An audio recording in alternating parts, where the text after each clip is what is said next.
Chris.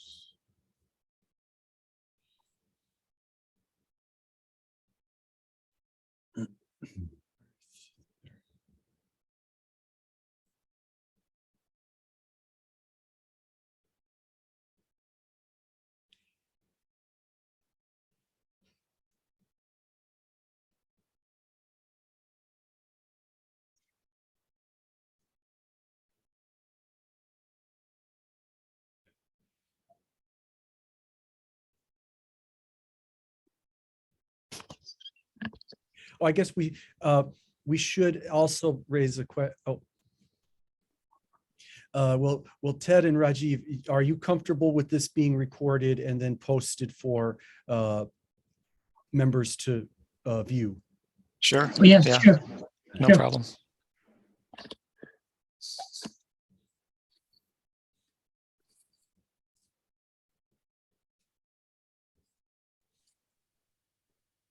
All right. I think we'll get started. I think it gives a little bit of time for a few people to join in, but we can see people will possibly be joining in later on. So welcome everyone to the December 2nd of the 2022 speaker series for the CAAV.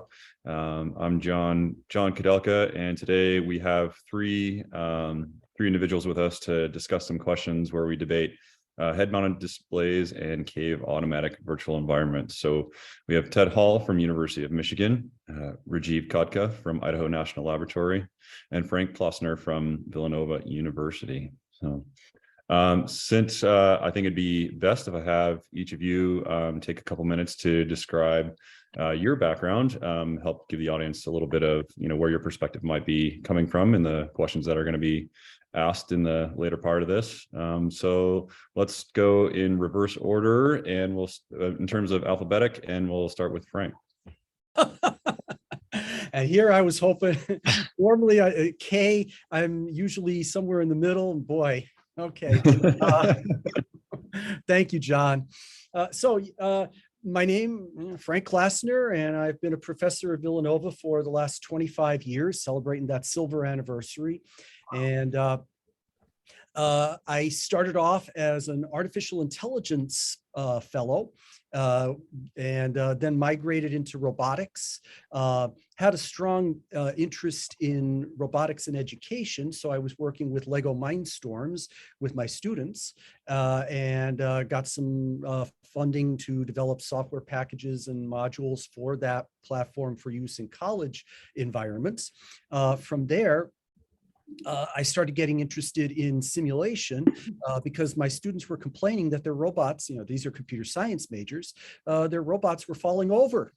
And they thought, wouldn't it be nice if they could simulate their robots first before they, with their software, before they actually built it. So again, did some research, got some funding, developed some Lego simulation packages. And then after that, it was just from that point, I said, why don't I just go full bore? I wasn't that far removed from virtual reality work at that point, and got myself involved in VR.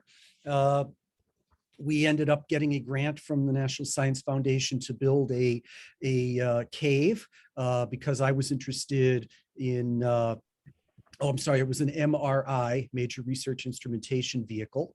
And I got involved in that because we had a fair number of faculty on our campus that were interested in CAAVs for education purposes. We also had some folks in our psychology department and in biology and the other sciences. From NSF's point of view, that was good to do some work in a CAAV, I should say. And we also had some liberal arts folks, as far as broader impact goes, who were interested in doing tours of significantly important historical sites, and they'd like to be able to bring students into these environments. And this all started back in 2013, 2014. And since, we were successful on the third try with our NSF grant, and we built our CAAV, and it had the grand opening in October of 2014. And now we're celebrating the 8th anniversary of its operation. So I'm coming at this from the point of view of someone who's been operating a CAAV environment on a liberal arts oriented campus, but we do have a strong science STEM. We have a college of nursing, we have a college of engineering, we also have a business school, each of which has had faculty interested in working with our facility. So that's the perspective that I'm bringing. I do have experience with headsets, I see a basis for each of them. I think that's where I'll leave it until we do the Q&A. Okay, great. Thanks for providing such a good aspect on your background and where the perspective that you'll be coming from. Rajiv, could you tell us a little bit about yourself, please? Hey, thanks, John. Hi, everyone. I'm Rajiv Kharka, currently a visualization researcher at Idaho National Laboratory. I did my PhD from University of Wyoming, where my thesis was a body-based interaction for collaborative environments, where I looked into interaction techniques. Either some user is working on a CAAV system or head-mounted displays. My research interest is more towards 3D user interactions, how interaction techniques can be designed to better help, like in more efficient way, the user can use CAAV systems, head-mounted display for diverse data set. People can come from several different type of areas, a different field and domains. Like, how do we design interaction techniques with this kind of technology coming up really quickly, different type of devices, different type of hardware system that's coming for visualization? How do we design 3D user interactions for those kind of system? Previously, while I was doing my PhD work, we worked with the CAAV system to in a sense of collaborative environment, where we did a collaborative task between University of Wyoming and Idaho National Laboratory CAAV system for collaborative system using GUI software, where we use a 3D virtual avatar to like talk, and then also have a collaborative inputs, like drawings and writing something in the CAAV systems. I have the experience of working with the previous and the newer version of the CAAV system, like the head-mounted display systems. I started my first head-mounted display from Oculus DK1, and also the older version of the head-mounted displays. I don't remember the exact name, the really big bulky headset. And then I've seen the progression from there until now with the Meta Pro, that was recently launched. I have some experience on those aspects, and also working with the CAAV system. Right now my interests are like, how can we design interaction techniques and tools for large visualization, large data for immersive analytics? As the data are really booming, and there are several type of data ranging from cybersecurity, nuclear, to like industrial task for training simulation. How do we design a kind of a robust interaction techniques? Those are the areas that I'm exploring right now, and also the digital twin aspect of nuclear industry.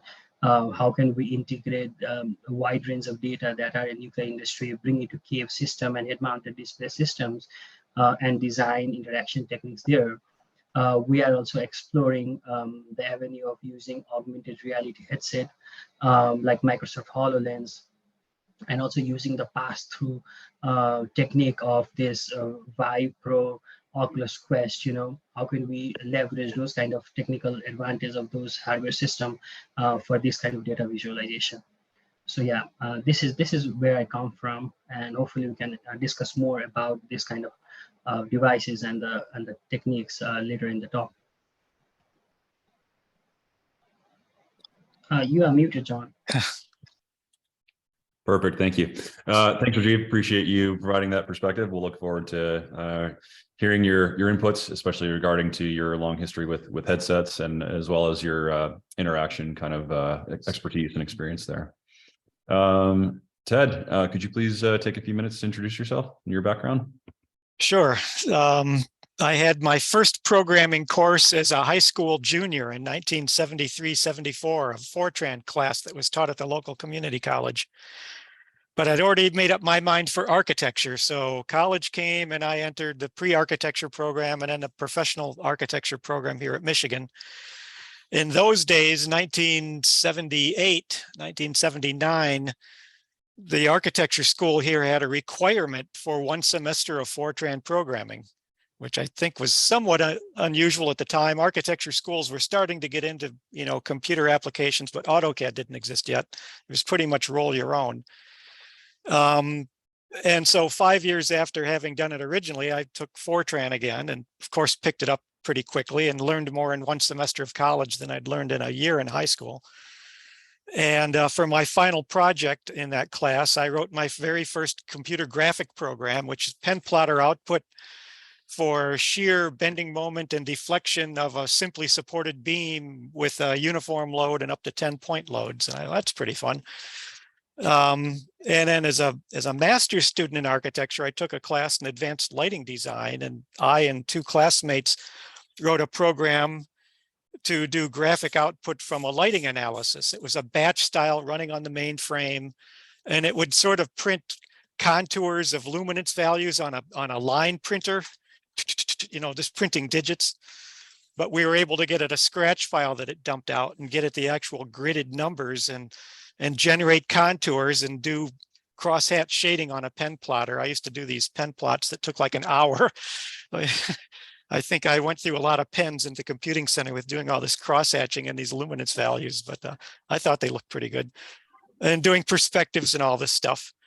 And then I took an advanced, I did that for independent study for 2 semesters, continuing. And then I took a class in computer graphics for architecture, also taught in the architecture school. And we had some interactive storage tube, oscilloscope, basically graphic output things, but I learned about, input and 3D modeling and all this sort of stuff. And then they hired me after I finished the MArch. They hired me as a programmer right out of in the architecture and planning research lab. I worked full time for 5 years as a software developer in the architecture and planning research lab, writing software for computer-aided architectural design and building information modeling. We had a sponsored contract with the Corps of Engineers to develop a computer-aided engineering and architectural design system. And so we were doing like the core input for this. And so it was mostly 2D graphics, but some 3D stuff. Nothing animated yet. It was too early in the technology. That job ended when the funding ended, and I went into a doctoral program, but continued working sort of as a research assistant in the lab. And following the doctorate, I accepted a postdoctoral fellowship at the Chinese University of Hong Kong, still in the Department of Architecture. But that was my first chance to sit down with, they had silicon graphics, stereo ready displays, and crystallized glasses. And we had a Logitech 3D mouse that used ultrasound for tracking, which I've never seen anything like it. But that was, I consider that my first foray into VR. We had 3D input, we had tracked using ultrasound. It was tracking my head just relative to a desktop display, and using SGI Open Inventor to do some 3D animation. So it was my job to take this output from Fluent, computational fluid dynamics program.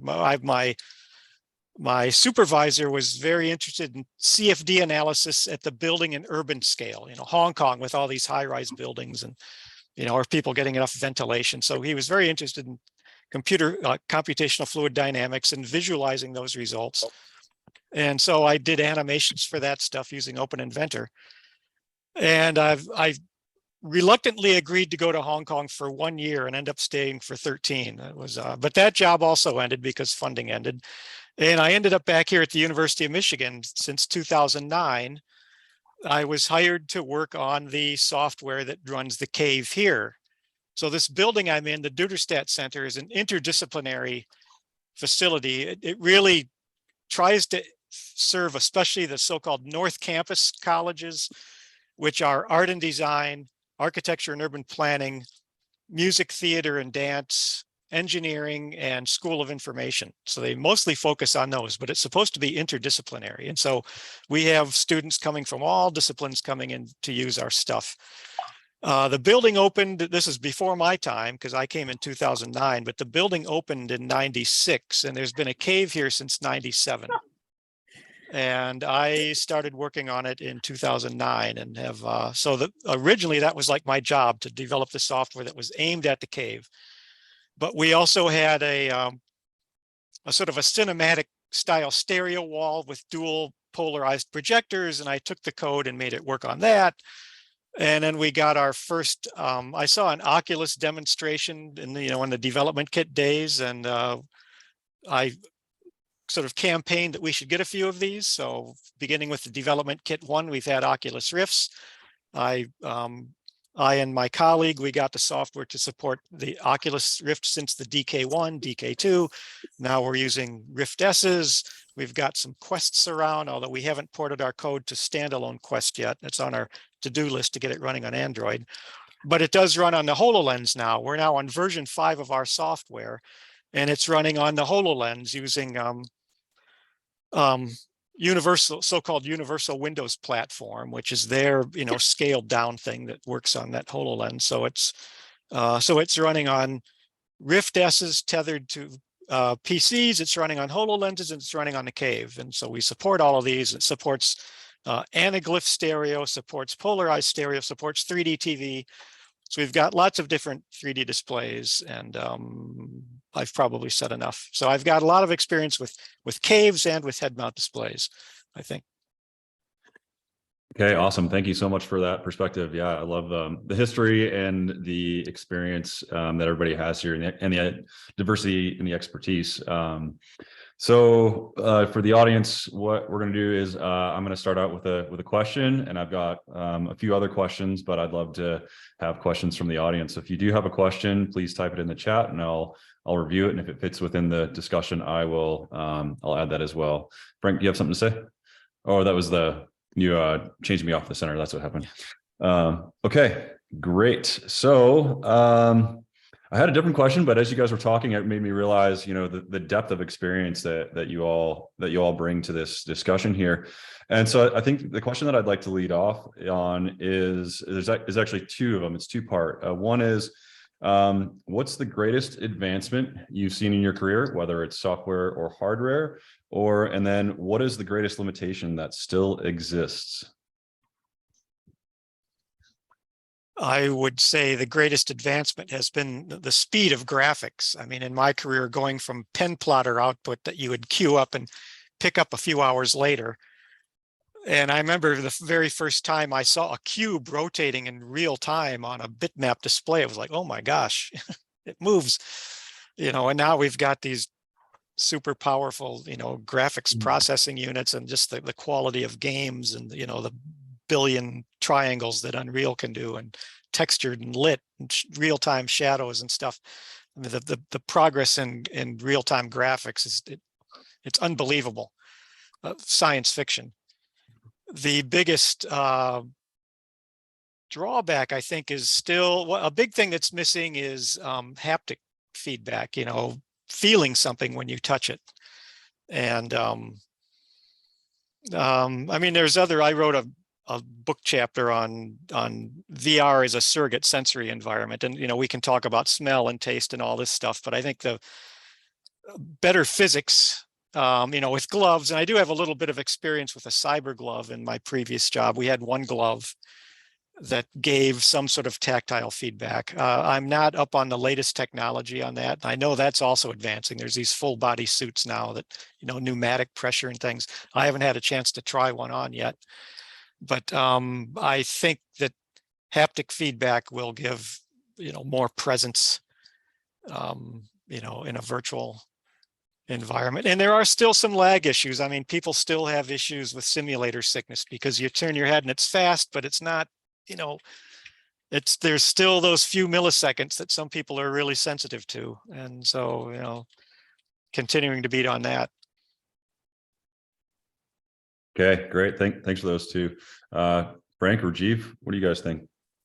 I guess, so for me, the don't have like tons of like years of experience, but I think like how the head-mounted display like HMD has evolved, that's really encouraging for me. You know, like how bulky they were, data like with the wired system. You know, it was difficult to calibrate. It had to be calibrated every time, but now it's really you just take it out of the box and use it on your own. That's a big thing. And also like to add like the cost as compared to previous, it's coming down. You know, hopefully it'll be more like it'll come down more in a sense that the consumer can use that more easily. You know, like they can buy without any thinking about the cost that comes with it. You know, that's one of the advancement that I think uh, that's really a big thing. For me, like the challenge that is like I give a lot of demos in our CAAV systems and head-mounted displays, and every time what I feel, one of the things that always come is like a simulator, like the motion sickness. You know, I know several research has been done on how we can decrease simulation, like the motion sickness and all those kind of things, but still. Um, it's not like all the things are not widely implemented how all the systems in the softwares are used right now. So still there is a big challenge like how to overcome this cyber sickness or the motion sickness so that people can just grab a head mount. If I'm showing a demo, like everyone are encouraged or they raise their hand like, okay, I want to try this, but still there is a reluctance, you know, on like, okay, I'll feel motion sickness and I don't want to really try this, you know, I'll have a headache for the entire day. You know, that is one of the big challenges that I see as of right now, that we need to again like the research has been done and like to again implement that and test it for general uses. You know. And I agree wholeheartedly with what Ted said about the graphics, the rendering. That's been a key development over the years, a vast improvement. I'd also add to that another great improvement was the things like Unity development environments that have made it more accessible, you know, the development process more accessible to a wider range of folks. It's good that we're starting to get the creation of content for these VR worlds in the hands of people who are not just pure computer scientists, people who have a liberal arts background, people who have other perspectives or expertise in areas not necessarily in CS, but something in the domain that they actually want to show to somebody. Those are great advancements, I think. A big challenge from my perspective is the ability to have communal experiences in VR worlds. You know, headsets, there's definitely, you know, for a long time, headsets were really centered on, you know, individual experiences, and rightly so. You're the one wearing the headset, you know, so you better have a good experience on your own. But you know, these worlds, no matter how much you populate, how well you populate them with avatars or artificial entities, they get lonely. And you know, you really want to have other people behind, you know, humans in this world.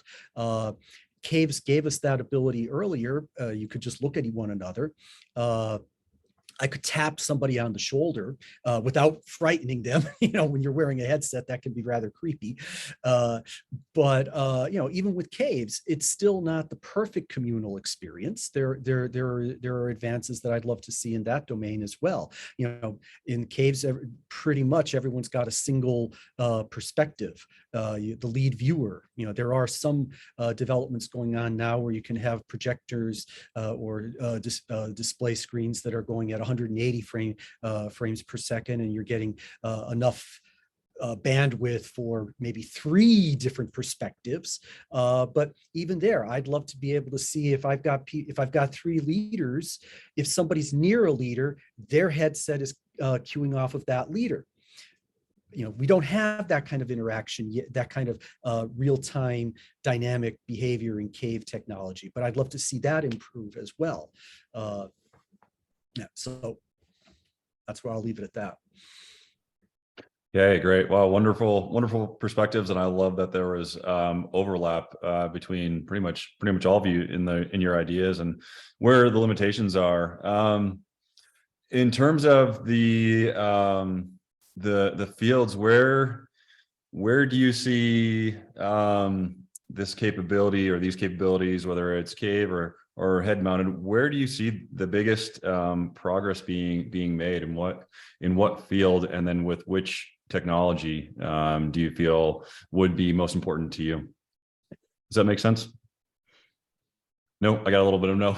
So in terms of where, from a future looking perspective, with either CAAV or head mounted display, whichever is, your preferred aspect of choice, where do you see the most growth occurring in terms of, is it like application aspect or theory? It can be either application aspect or theory. I'll give an opinion on a couple of those. Head mount displays, I think one place that it's ripe for improvement, and I hope it improves a little faster than it has, is the field of view, because they're still mostly looking through binoculars, kind of. You get very narrow field of view, and the HoloLens is really narrow. I mean, your view of the real world is what you can see, but the hologram is like 40 degrees. If you turn your head even a little bit, you don't even know it's in the room. You have to be looking right at it to see it. So I'm hoping that those things get a wider field of view. On the CAAV side, what was Frank mentioned, the multi-viewer stuff is big. That we now have projectors that supposedly can do, I've seen claims of projectors that can do 480 images per second. I haven't found shutter glasses that will synchronize that fast, but I've seen demonstrated 3 at this conference at Indiana University there a few years ago. So I know it exists because I've seen it with my own eyes, and I'm hoping we can get it here. Yeah, I'm blanking out on the question now. Well, those are the improvements I hope to see soon on both ends of that scale. Okay, perfect. No, thank you. And Rajiv, you had something to say, and then I've got a question that came through for Frank after Rajiv has a response. Yeah, I think I agree with what he said on the terms of field of view. That's a big thing, everyone talks about that.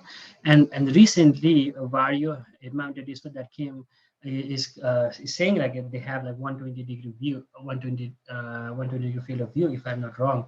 I need to try that. It's in our next building, so I need to try that and get a view.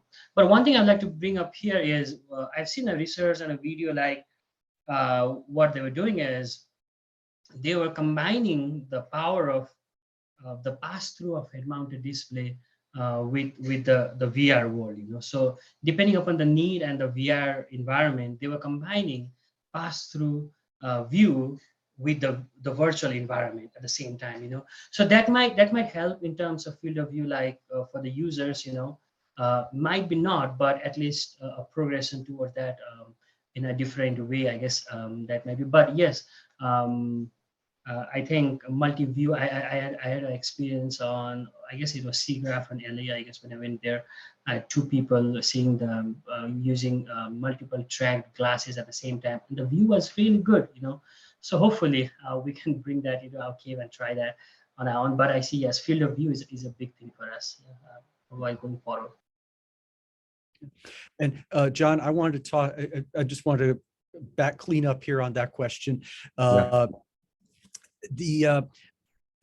Rajiv and Ted, I agree with everything you're saying there. What I'd also add, it's not so much from a technology perspective as a VR community perspective. We need to improve the flow of content creation. When the technology is advancing by leaps and bounds, I believe, and a lot of people are going to have great VR experiences on both platforms, but they got to have something to look at. They have to have something to interact with, and I still say that's a big bottleneck. And the production, the ability to share this content freely, or at least with easily understood restrictions. That's something that also needs to be addressed if the field is going to advance, because again, we can give the smoothest experience possible, but if there's nothing to experience, you're going to have a problem. We need more classes that specifically teach development for VR. Mhm. Because a lot of students come into it, they know some 3D modeling. Architecture students, for example, they'll do these beautifully detailed buildings. They'll make one and they want a neighborhood, so they replicate it 100 times, and they've got all the window mullions and stairs and everything, and it's all all the stuff is there. And then you put it in VR and you think you're going to get 60 frames a second. Well, no, you're going to get about 5 frames a second, and you're going to be very sick wearing this head mount display. And so there need to be classes that teach. You cannot just take a model from building information modeling, which if you're familiar with it, it gets all the way down to the detail of sprinkler heads, and put that in VR and expect to walk through that build. I mean, the GPUs are great, but they're not that great. And the memory's not that great. And so there needs to be more coursework. One of our frustrations is sometimes we have projects where we could hire students to work on this. There's enough work to do and money to pay them, but we can't find the skill. Even here on the university, and it's frustrating. We go to the departments and say, like, please teach this. We have people that could teach it, and in fact, I do have a couple of staff members, colleagues who do some part-time teaching in the School of Art, or we have a Center for Entrepreneurship that gets into VR a little bit. And there are a couple of classes. There isn't like one place that teaches VR on this campus. It's sort of a class here and a class here and a class here. Even the School of Music, Theater, and Dance, there's one class where they teach VR in the Performing Arts department, Performing Arts Technology, sorry. And so you never know where these classes are coming from. Yeah. But it's, yeah, there's a lot that needs to be taught in order to make them usable and shareable. Yeah, but I agree with you. Yeah, we need better content. We need more people participating in content creation. Unity and Unreal, I believe, have been huge in opening up that whole development sphere to people who are not necessarily, coders.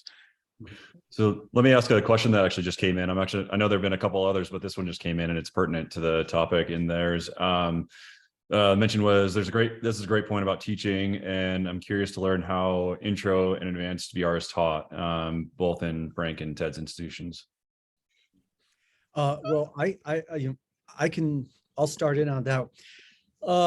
I've got in the CAAV prior to COVID, from 2014 when the CAAV opened until, let's say, the fall of 2019, the last full semester before COVID struck.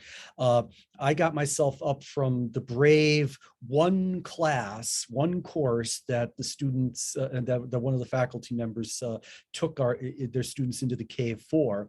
From that humble beginning, I got it up to 20 courses per semester. Yeah. Now it's typically one visit. Okay, I want to be careful that they're not coming for every course meeting in the CAAV, but we were getting about that level, and they were from a variety of course areas, not just STEM. Actually, surprisingly, a larger number of liberal arts oriented courses were making use of it. We have an internship program with the Vatican Museum. And so, yeah, we get a lot of interesting content that we're able to get from that place. I can't put it online. I have to be careful, folks. I'll say right now, I can't share anything from the Sistine Chapel or that stuff, but I am able to, I do have an agreement with the Vatican Museum that lets me show it to our students. And so, yeah, I've got a bunch of faculty who use it for theology, who use it for art history, who use it for for Renaissance studies, courses. And then, we also have some folks in, believe it or not, in our chemistry department that are going over painting restoration topics, and we end up showing things about, using that as the basis for their presentations. So After COVID, we are working our way back up. Right now, we're about 10 to 12 courses a semester at that rate, but we are growing again. It is going back up. Overall visits, we tend to get around 1,200 to 1,400 visitors per academic year. So yeah, from an education perspective, we have been making very good use of it. Okay, thanks. Ted? Yeah, we get a collection of classes coming through. Some are specifically about teaching VR, XR. There's one guy in the electrical engineering and computer science who teaches specifically a game development course. It's a big course with like 60 students. And he's got another one, I think it's called Extent XR in Society, I think, but another big course. And he specifically teaches at least sort of an introductory, development for VR, AR, XR using Unity and Unreal Engine. There is a similar course in the School of Information that also is, using these tools to specifically teaching basics of extended reality development. And as I mentioned previously, there's another course like that in the School of Music, Theater, and Dance in their Performing Arts Technology that, they teach virtual environment development using Unity.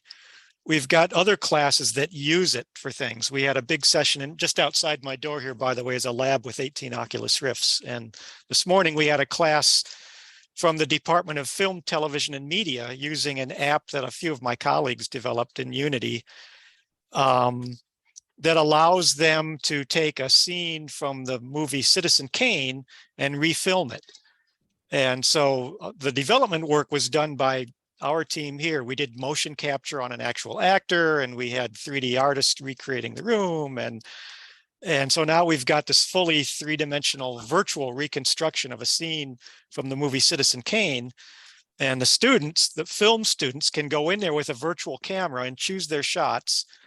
And it simulates a camera. So it's, in the virtual world, there's a simulated camera doing a 2D movie.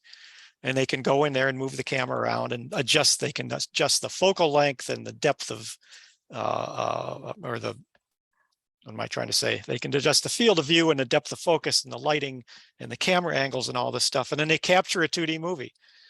In the end, they capture like an MP4, which they then present. Here's how I would have filmed the rage scene in Citizen Kane. So we have that sort of use. We've done projects with dentistry that use it for simulating maxillofacial surgery. So we have classes on developing it, and we have classes that sort of don't care about the development. They just want to use it. We've had a class from pharmacy that is using an Oculus app called Nanome. It's in the Oculus store for looking at molecules and viruses and things. And it has, within that app, has a bit of a collaborative aspect to it. So they can put the headset on and be talking to each other and sort of collaboratively manipulating things in the headsets. Yeah, I'll shut up here. I could go off on a tangent. But...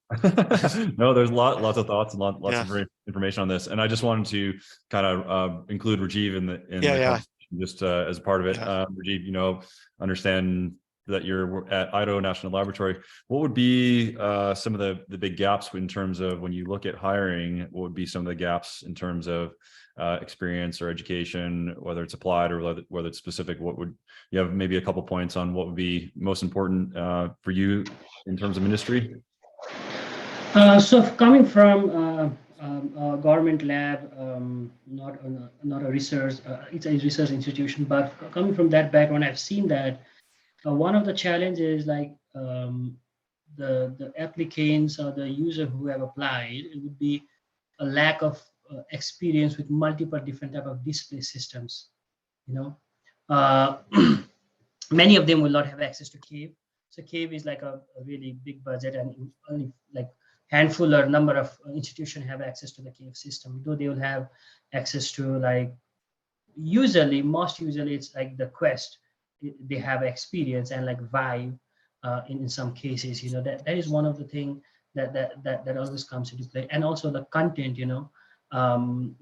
creating contents is where they lack. They will have experience with like programming languages, but having a real experience of how to visualize environment in CAAV system, right?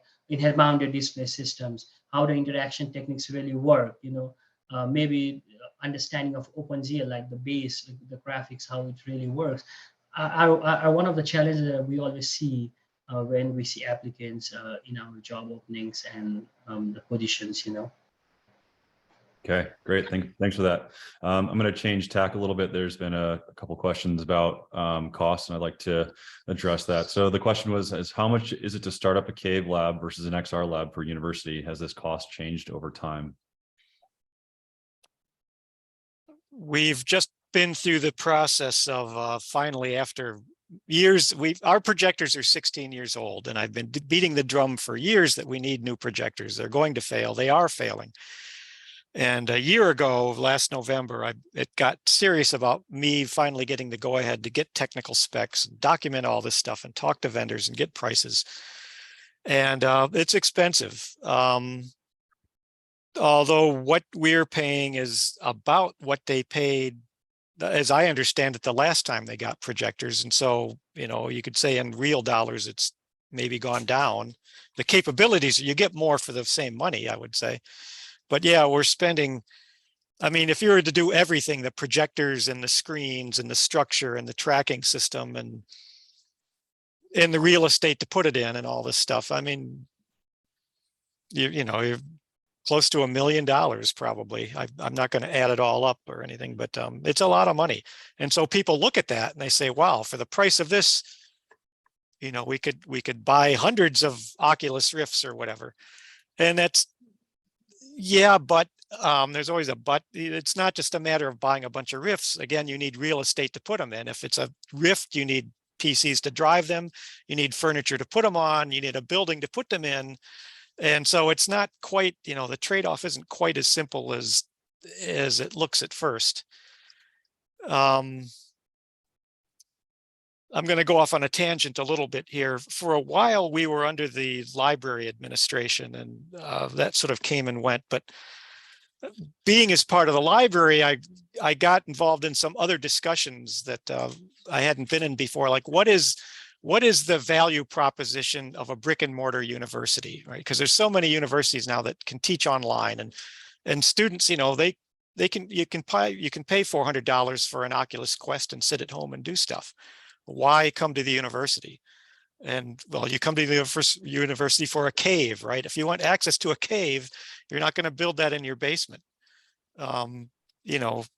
Laboratory resources that are useful, especially at the graduate level or the advanced level, is not something that people are going to do at home. It's something they need to come to a brick and mortar university to get access to. And so on a university the size of this one, I think we ought to have at least one CAAV, and that's, I've been beating this drum. It's been a battle. We've had people that were, overtly against upgrading the thing. They sent a survey and they said, well, should we maintain it at its current level or just let it die? And it doesn't have to stay at its current level. We can get brighter. We can get more pixels. We can get dual view, and we've got some projects that are specifically aimed at the CAAV. Some psychological studies of VR, and you don't want them distracted. Head mount displays are so disorienting. You try to teach something in a head mount display, and you're going to spend at least half of the first session just getting people oriented to that head mount display, versus you bring them in a CAAV and they put on something like sunglasses and they're in, and you avoid all that disorientation. And having dual view in a CAAV is a big deal because it turns it from a place for teaching VR to a place where you can really use VR to teach. As Frank said, you can see the other people, you can have a face-to-face conversation, not looking at an avatar, and still each person can have their own view of this, this holographic thing. And Okay. so, it's not just about dollars. It's you're somewhat comparing, Mercedes Benzes and electric scooters. Great. Thanks. Frank, Regine? I started typing in for Doug there the question. Yeah, our VU cave back in 2014 cost about $1 million, give or take. It will actually give. I think it's more like 1.1 million. But it was an interesting setup. It's got a retractable ceiling. We couldn't afford a full 5-sided cave, but when we were making the proposition to NSF, we said, look, this is going to be more cost effective. When we have data that covers the zenith view, we'll be able to roll the ceiling out. When we don't have data that covers the zenith view, we'll just roll that back and you'll be able to use the floor. So, you know, it's I call it a 4.5-sided cave. You know, it was a good thing. We're now at this stage where, you know, that I would say I'm at the same stage that Ted has been at. I'm now in conversations with my administration to see, okay, what can we do to upgrade this? You know, technology is moving on, marching on, and we'd like to keep abreast of it. We've already upgraded our hardware. The computer system. My college, my dean was very much in favor of this and ended up finding the money to upgrade the computer system. But you know, the projection system, the display system, yeah, that's another line item that we need to look into, and that's something that's being debated right now as we speak at my provost's office level. To see how much does Villanova as an entire university wants to find the money. We've gotten estimates for upgrading our displays, again, on the order of $1 million. But what's interesting was we were told that we could go either with projection systems for about $1 million, or we could go with LED. Yeah, LED displays for about the same amount if we wanted to keep the same footprint. So that's another technology piece that I'm looking into. You know, projectors, at least we know what they're like, but the LEDs, you know, there's something to be said for those as well. So yeah, but I will say for the I think Oliver has some things there he's been mentioning, some points he's been making in the meeting chat. Yeah, for the fancy caves, as he calls them, yeah, you're going to find yourself around $1 million, even 2 million. You know, is not unusual. But I want to point out for some perspective, when somebody in STEM, when somebody's wanting to start up a chemistry lab, and they have to put all of the equipment in for a chem lab, you're looking at $500,000 of material right there. You know, I have a lot of friends in the chemistry department, and you know, there's at least $500,000 that gets put in anytime somebody wants to start up a new chemistry lab, for whether it's a teaching lab or a research lab room. So, you know, it's not. And then, you know, if you want to make the argument about a cave, a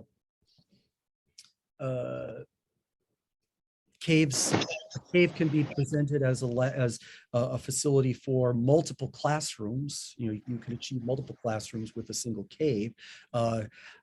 You know, half jokingly, we ended up scanning one of those chemistry labs that I was mentioning earlier, and with a laser scanner, and we put it into our cave, and now the chemistry department has indicated an interest in developing the system so that they can use it as a training facility where the students have to pass a safety course in this virtual lab, or they're allowed in the physical labs. We don't want to start a fire or blow anything up. My own, you know, between the two platforms, I actually think we need both, you know, to really be comprehensive. I think having a cave is great for what we consider to be the strength of college campuses, having communal learning experiences, peer effects. People can work with each other very easily in the same enclosure in the cave, just like in a regular classroom. Right? But then, and so you go into the cave and you learn these, you study the material, you get the presentation by the instructor, and you have peer effects where somebody's telling the lead viewer, hey, take us over there. Hey, let us go over there. You know, and it's, you know, you don't get that kind of cooperation when you're using headsets. Now, all that said, I do believe you need headsets on campus because no one's going to reserve a CAAV for a one night study before the exam the next day. You just can't do it. It's not effective. But you could go to the library, check out a headset, and then take the same data, the same material that you were viewing in the CAAV as a group, part of it. And then that night, you can be in the comfort of your dorm room checking out the material, getting ready for the exam the next day. So I do see both platforms serving a need. One of the things that, sorry. Oh, no, I'm sorry. That's it. No. That's a really good point from Frank and Ted. One of the things that I would like to add from a different perspective is when we're talking about the cost, there is always a challenge of bringing budget and all the financial things right for $1 million project. One of the thing is around like 10 or 15 years before, something like that, at INL, we designed a one-wall mobile IQ station. If we are looking for cost, that might be a problem. It's only 15 to 20K. It's a one wall.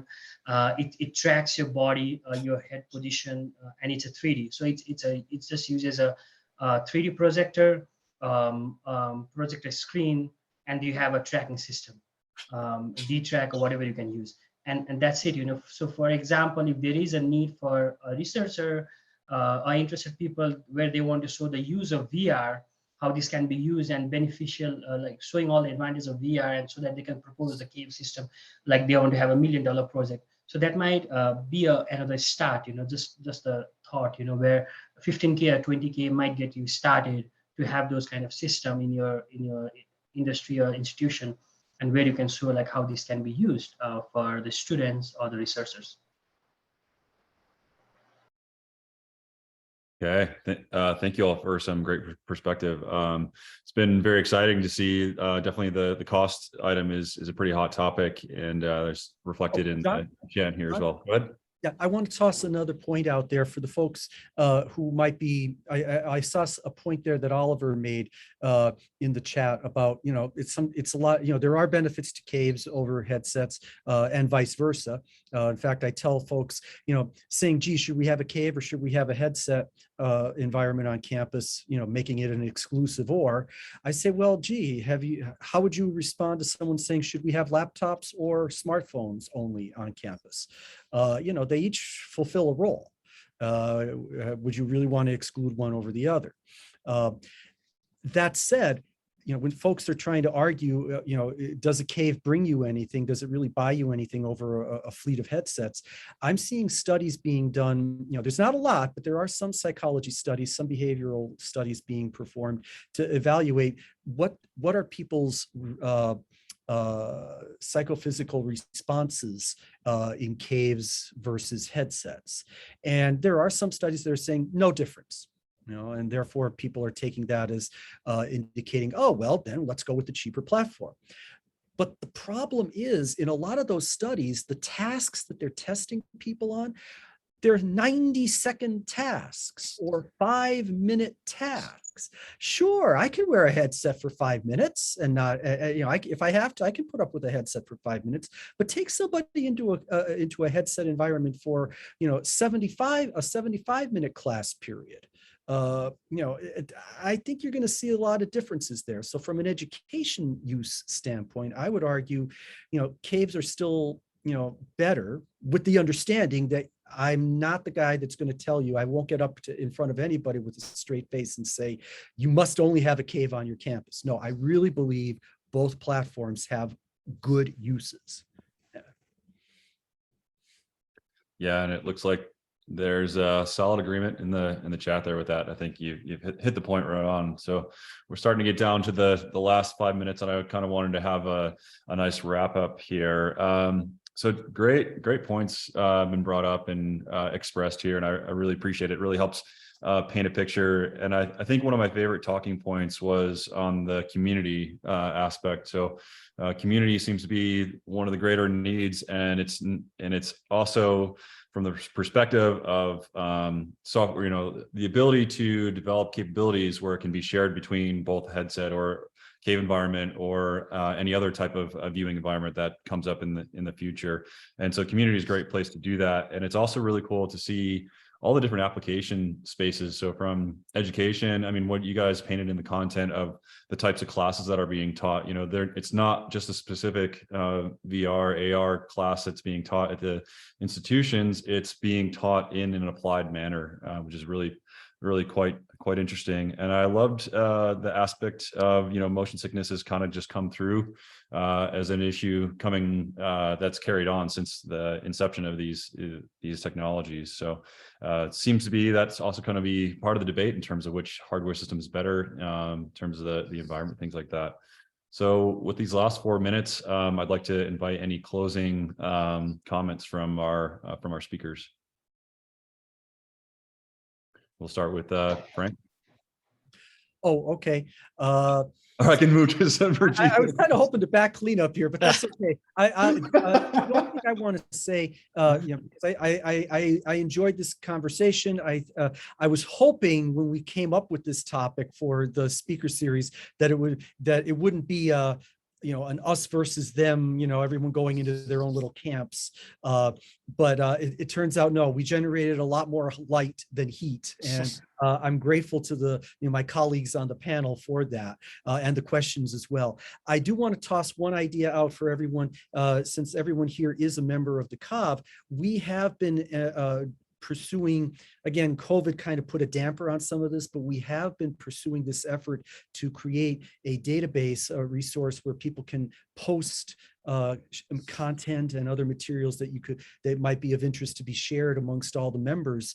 You know, and if you find yourself wanting to contribute to that, or maybe see, hey, how can we set it up so that it's, you know, maybe establish guidelines that everyone should be looking at when they're trying to develop content that would be multi-platform. Definitely, please contact me or contact Jeff Fisher, and you know, we'll be happy to work with you. Okay. Great. Thanks, Frank. Appreciate it. Rajiv.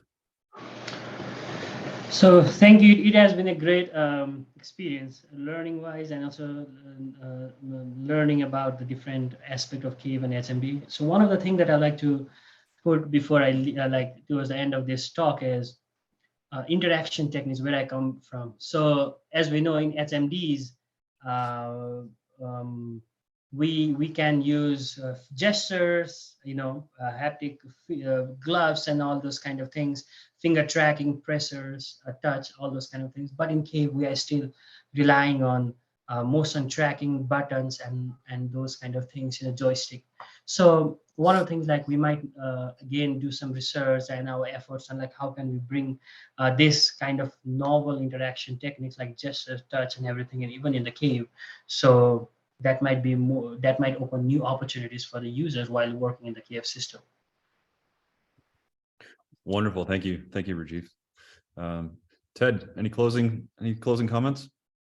I think it's all been said, except that, you know, I'll just reiterate the point that's already been made a couple of times, that the sort of leading question for this, you know, CAAV versus head mount is it's kind of a false question, you know, as people have said. If you can do both, do both. Not everybody, I know a lot of campuses, you know, it's a hard sell to come up with $1 million to build a CAAV. But there are universities like this one that, I mean, I see money is wasted. Let's, you know, you see waste all over the place. And, you know, don't tell me this place cannot afford one, because I know they can. But yeah, we invested hours writing this document addressing exactly that question: head mount versus CAAV. And, you know, the answer is both. We need both. One does not supplant the other any more than the electric scooter replaces an automobile. Sometimes you need the automobile, you know, sometimes a scooter is all you need, but sometimes you need the panel truck. And there are definitely advantages to each. And if your goal is to teach VR, you should be teaching, you know, the span of capabilities and technologies. I mean, they're very different experiences wearing a head mount display versus going in a CAAV. And if your aim is to teach VR, you should try to give access to as many different environments as you can, because each one has its its advantages. Okay. Well, that brings us to the top of the hour, and I just want to thank all of the panel participants today for your time and your thoughts and sharing your experience and perspective. This has been very fruitful, and it's clear from the amount of discussion that it generated. I didn't even get through all of my questions, so I've got a few hanging out there as well. But yeah, thank you all for this talk and your time, and we'll look forward to some more. We'll have another panel discussion in the spring series, and we'll be announcing the rest of that here soon. So thanks, everybody. We appreciate your time, and take care. Have a great holiday. Take care. Thank you. Okay.